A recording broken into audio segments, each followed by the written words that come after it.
Hello friends, welcome back to my YouTube channel.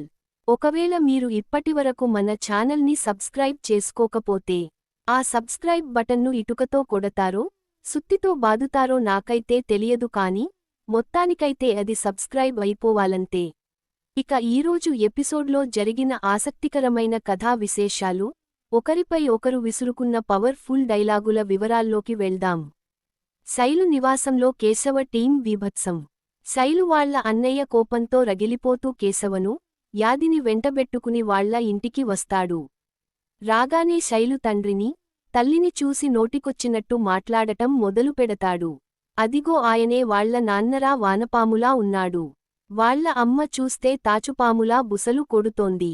వాళ్ల అన్నయ్య అయితే కట్టలు తెంచుకున్న కోపంతో కట్లపాములా దూసుకొచ్చాడు.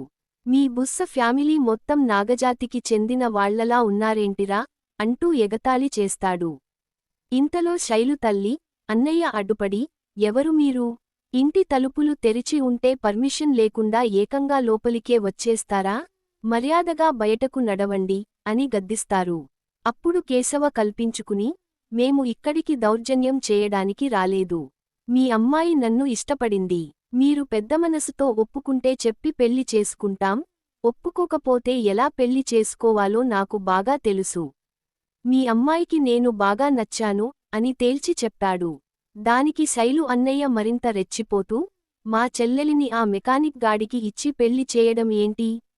మీ ఇల్లు అసలు ఇల్లేనా? మీరు ఉండేది అడ్డంగా పడుకుంటే ఇంటి బయటకి కాళ్లు వచ్చేంత చిన్న అద్దె ఇల్లు. మాది సొంత ఇల్లు, 50 మంది ఈజీగా పడుకోవచ్చు అని అవమానిస్తాడు. శైలు కూడా అక్కడే ఉండి, నాకు కేశవ అంటేనే ఇష్టం, నేను తననే పెళ్లి చేసుకుంటా అని తెగేసి చెప్పేసరికి వాళ్ల తండ్రి ఆగ్రహంతో ఊగిపోతూ, నిన్ను చంపేస్తాను కాని ఆ దరిద్రపు కొంపకి మాత్రం కోడలిగా పంపించను, నేను బ్రతికుండగా ఈ పెళ్లి జరగనివ్వను అని అరుస్తాడు. చివరకు శైలు వాళ్ల కుటుంబం అందరినీ బయటకు వెళ్లిపొమ్మని గట్టిగా చెప్తుంది. నివాసంలో చక్రి, పెద్దిల జాగింగ్ డ్రామా. మరోవైపు శైలు వాళ్ల ఇంటికి వెళ్లి గొడవపడి వచ్చిన చక్రి, పెద్ది తెల్లవారుజామునే ఇంటికి చేరుకుంటారు. వాళ్లను చూసి ఇంట్లో వాళ్లు, పొద్దుపొద్దున్నే లేచి ఎక్కడికి వెళ్లారు అని నిలదీస్తారు.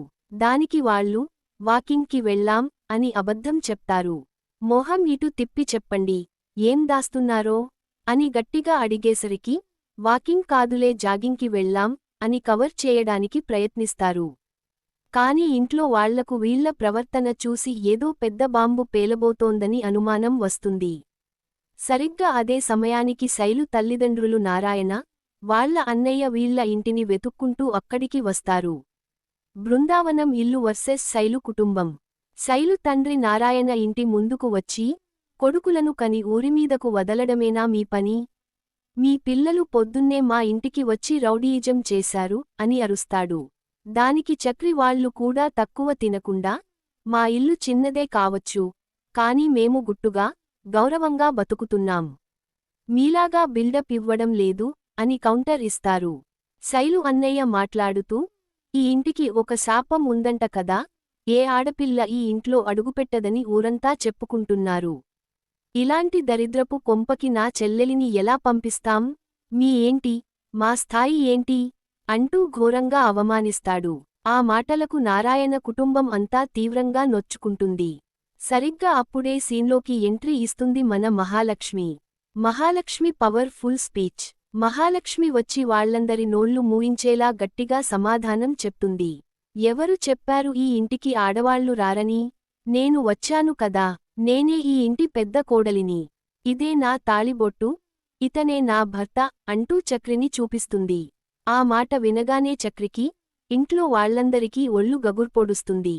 మహాలక్ష్మి శైలు కుటుంబంతో ఇలా అంటుంది, మా ఇల్లు బృందావనం. ఇక్కడున్న ఆత్మీయత, అనురాగం మీకు ఎక్కడా దొరకవు. కొన్ని కోట్ల ఆస్తి ఉన్న నాన్న కూతురిని, మీ దగ్గర గుమాస్తాగా చేసేవాడి భార్యని.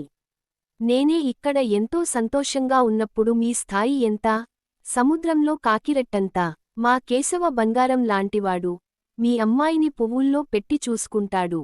మా మావయ్య పులిలా ఈ ఇంటిని కాపాడుతుంటే, పెద్ది నన్ను తండ్రిలా చూసుకుంటాడు. ఇంకొక్క మాట మా ఇంటి గురించి తప్పుగా మాట్లాడితే మర్యాదలు దక్కవు, ఇక ఇక్కడి నుంచి నడవండి అని గట్టిగా వార్నింగ్ ఇస్తుంది. ఆ దెబ్బతో శైలు కుటుంబం నోరు మూసుకుని అక్కడి నుంచి వెళ్ళిపోతుంది. శైలు ఇంట్లో తదుపరి పరిణామాలు. వాళ్లు వెళ్ళిపోయాక ఇంట్లో వాళ్లంతా మహాలక్ష్మిని చూసి ఎంతో గర్వపడతారు. ఈ ఇంటిపై ఉన్న అపవాదును ఒక్క మాటతో తుడిచేశావని అందరూ ఆనందపడతారు. చక్రి అయితే సంతోషాన్ని తట్టుకోలేక మురిసిపోతాడు.